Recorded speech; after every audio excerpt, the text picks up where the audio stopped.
Everyone, so gagawa po ako ng ice cream na flavored ay guyabano. So this is my first time.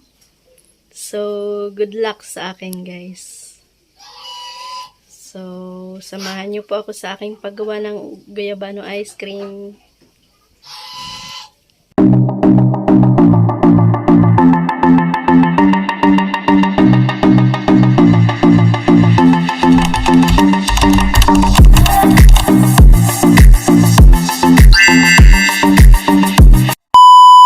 So, let's start na po, guys. Habang nagpapainit po ako ng mainit na tubig doon sa labas, sa kusina, mag-grind muna po tayo ng guyabano na aking na-shredded kanina para madurog at juicy siya. So, let's start na. So, to-transfer ko lang po muna itong guyabano.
Shout out po sa dog na gustong sumali sa vlog. Pangalan po niya ay si Mama. So, ayun po, durog na siya. Ito na po yung ating ingredients sa guyabano ice cream. Vanilla, guyabano, fresh po yan. Sugar, coconut milk, milk powder, cassava starch, boiling water, and need din natin ng ice para mamaya po yan. So, let's mix the ingredients na po. So, sa ating coconut milk, imimix na po natin yung sugar.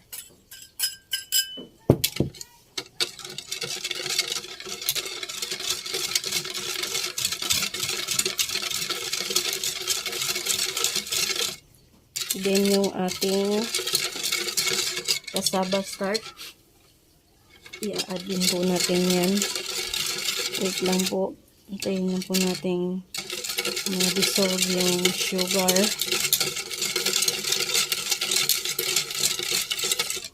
So, pwede na po ito.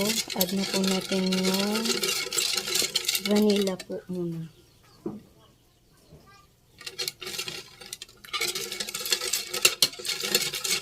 Yan. Then, yung cassava starch.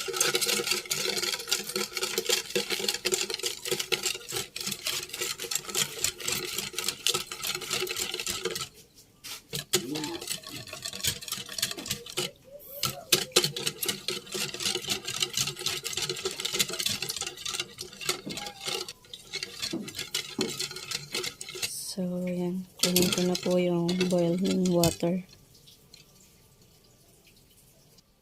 Ito na po yung boiling water. Add na po natin itong ating na-mix na ingredients sa boiling water.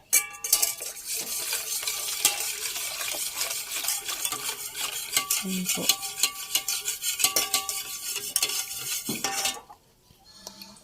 Yan pang sugar na hindi natunaw.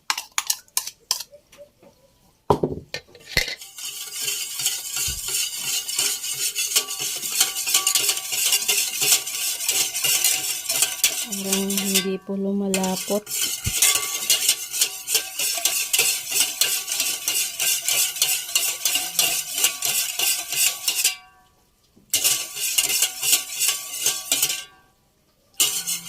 Pagka ganyan pong hindi siya masyadong lumalapot ay need po natin siyang ilagay sa fire. So, let's bring it on fire muna tayo.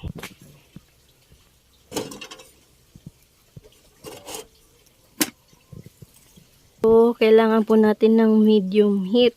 Nasa kahoy po ako nagluluto. So, dapat mahina lang po yung ating apoy.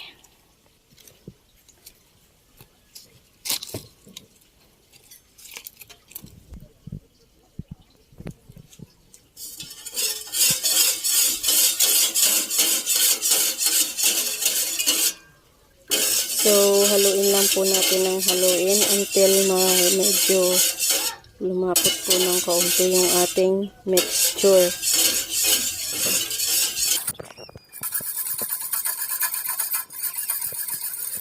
So, ganyan lang po ang ating gagawin kapag hindi po lumapot yung ating mixture sa boiling water.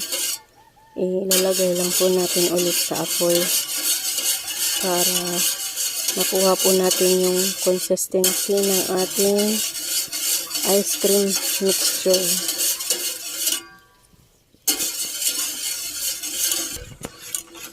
Ayan na po guys, malapit na po siya. Hindi na po maingay yung pag-mix ko.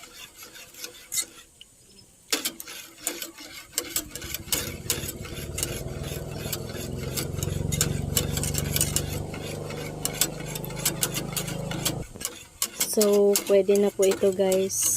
Ayan. Medyo ano na yung paghahalo ko.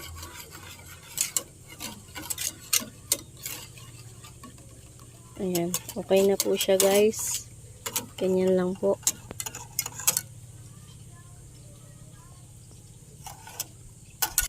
So, ilagay na po natin yung milk powder sa ating na mix na ingredients. Tutunawin, dissolve lang po natin ng maigi. Mix lang po natin ng i-mix para ma-mix na maayos ang ating ma-dissolve po ng maigi yung ating ingredients, yung ating milk powder.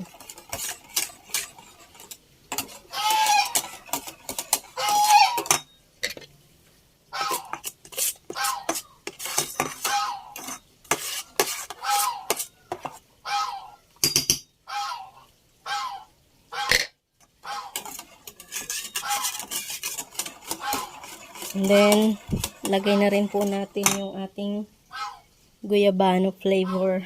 So, fresh. Fresh po yung guyabano na to dyan sa backyard. So, ayan. Mix na po natin ang ating guyabano. Mix lang po.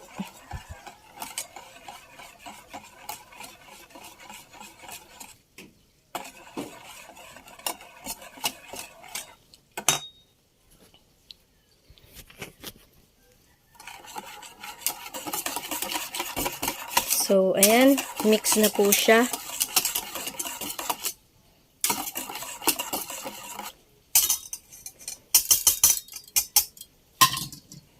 Tikman ko lang po yung tamis, yung timpla ng ating mixture.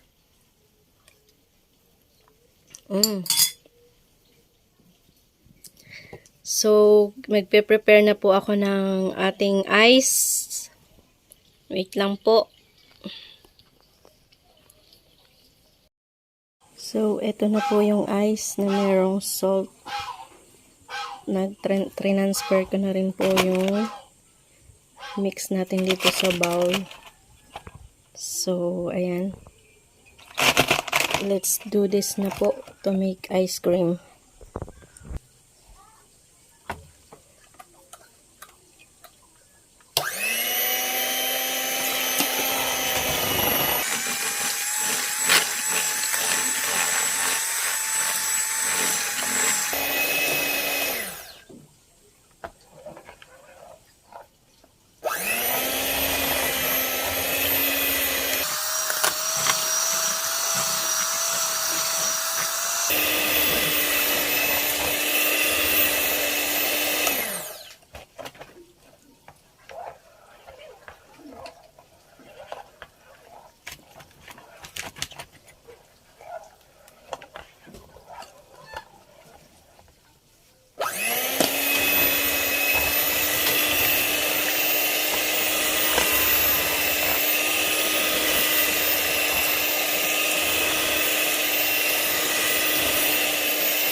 So, sensya na po guys. First time kong gumawa nito.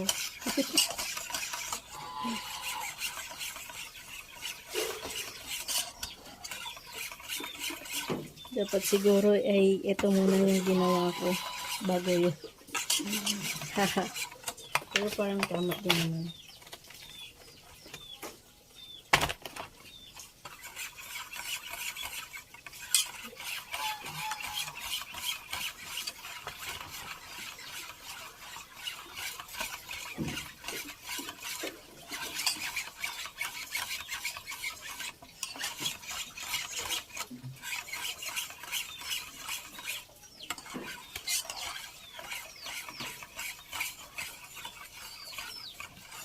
Medyo mainit po kasi yung mixture.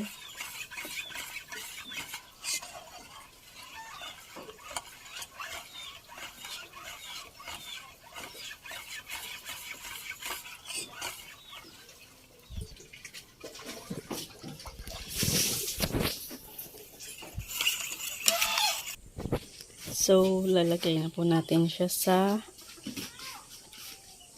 cups in 3 ounce.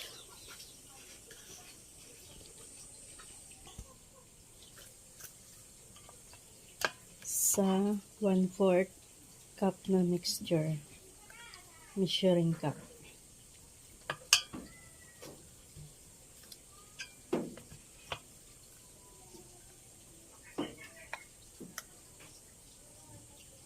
Pwede na rin po siya siguro 5 pesos.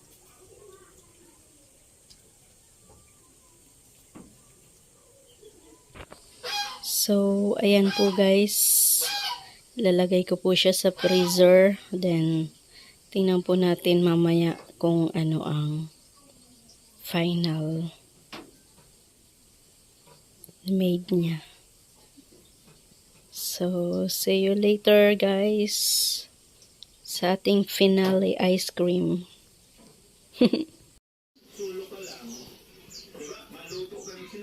So, nakagawa po ako ng 15 peraso na Guyabano ice cream sa 3 ounce na cup.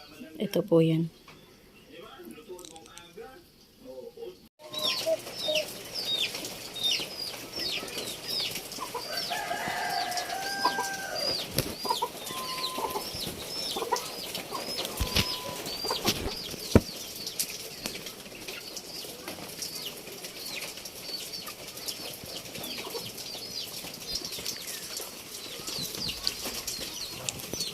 So, lasang ice cream na nga siya guys. Ice cream na sorbetes. Lasang guyabano.